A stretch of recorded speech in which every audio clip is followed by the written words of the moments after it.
Company in the studio today, which is always nice. Callie Inman, real estate agent with which agency again? Pemberton Real Estate. Located in Edina. You've been in the real estate game for a couple of years. So was it an interesting time to start a couple of years ago? Have things changed in that period of time, or did you get in at a time when rates were already higher?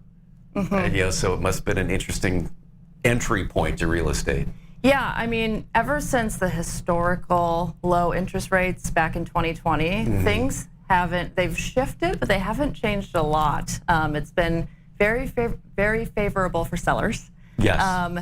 For different reasons now. Back in the early 2020s, it was favorable for sellers because every buyer out there wanted to get in a house and get in there quickly for the low rate. And now we have higher rates, but sellers don't want to sell because they are locked into their lower rates. And so there's not a lot available for buyers, which cooks up competition, which is good for those who are selling for, whether they're moving out of state or whatever, have a reason.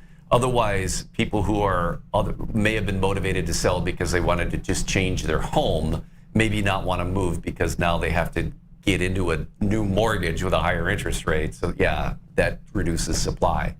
I want to talk about, with the interest rates, with the housing prices, and we've seen real estate values continue to climb. And you look at some of the home prices that are out there. It's great if you own a home, but it's not so good if you don't own a home and you're trying to get into it. I remember as a first-time home buyer way back when, the stress of that. What is it like for first-time home buyers now? Because it seems like those real estate prices for those even entry-level homes are very high.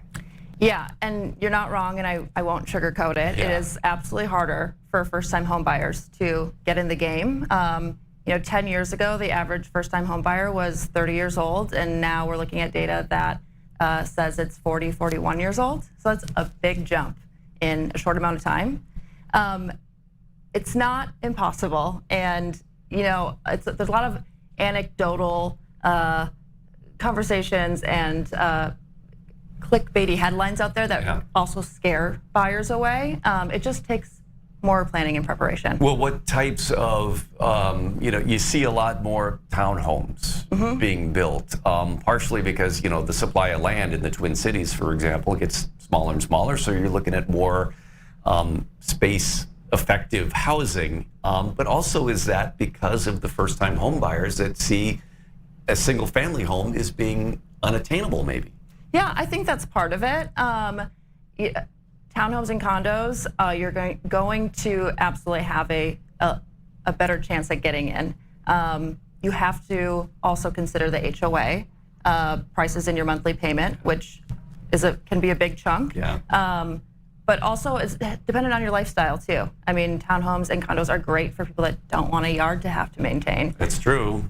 Yeah. So what do you tell first-time home buyers about what to look for, what to expect? I mean, what's realistic? Maybe some of them have saved up a lot of money over the years.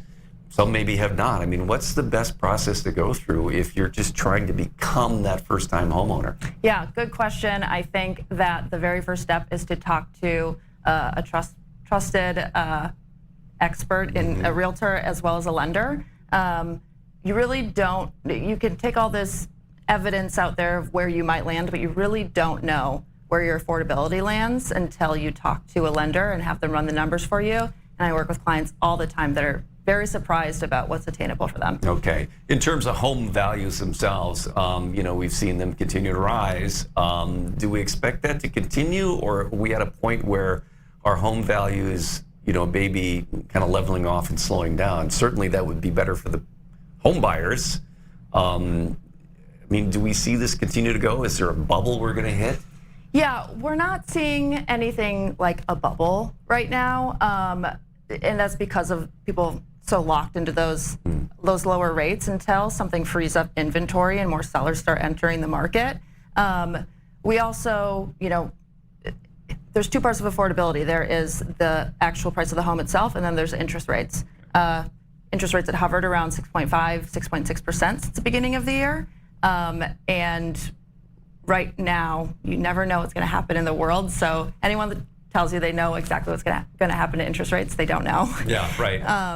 That right now we're going to see that continue is what it's looking like unless things change that. You had mentioned that you see other parts of the country. You might see headlines saying that it is a different market than here. That it's a buyer's market, or that there's more homes available. But it's different in Minnesota. What's the difference that you're seeing here versus other parts of the country? Absolutely. I think one of the biggest pieces of advice I would give home buyers or anyone looking to sell or buy is be careful when you're reading headlines about the general housing market.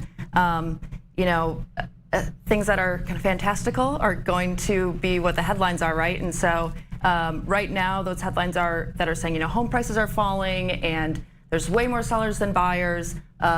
True in very specific parts of the country. And we're looking at coastal cities in Florida and California that have a lot of second homes, a lot of investors. They are dealing with hurricanes and wildfires and rocketing home insurance costs. So it's very, very different than what we're seeing in Minnesota. Okay, what are we seeing here? We are still seeing a seller's market, and that's because inventory is lower. Okay. For example, fancy term in real estate is months of inventory. What that means is if no new homes came to the market and all of the active listings were just to go through and sell, how long would that take? In California and Florida, in those cities I'm talking about, we're looking at like 7 to 9 months. Okay. Or in Minnesota, we're looking at 2 months. Oh. In the Twin Cities area. So that just tells you how many fewer options there are for buyers, which is going to continue to make it competitive. Okay, and how does that affect what you do for a living? Does it make it harder or easier? It really depends. Once something is easier, something gets harder, and then vice versa. It's easier to just walk through what the steps are with a buyer when you can get ahead of it. Okay. It's harder when you come in unprepared. It's still doable, but the more prepared a buyer is, the quicker we can likely get them in a home. Okay. All right. Well, first-time home buyers might be waiting for interest rates to drop, but then again, you see prices continue to climb, and then you always have that stress of try to get something before it goes up even more.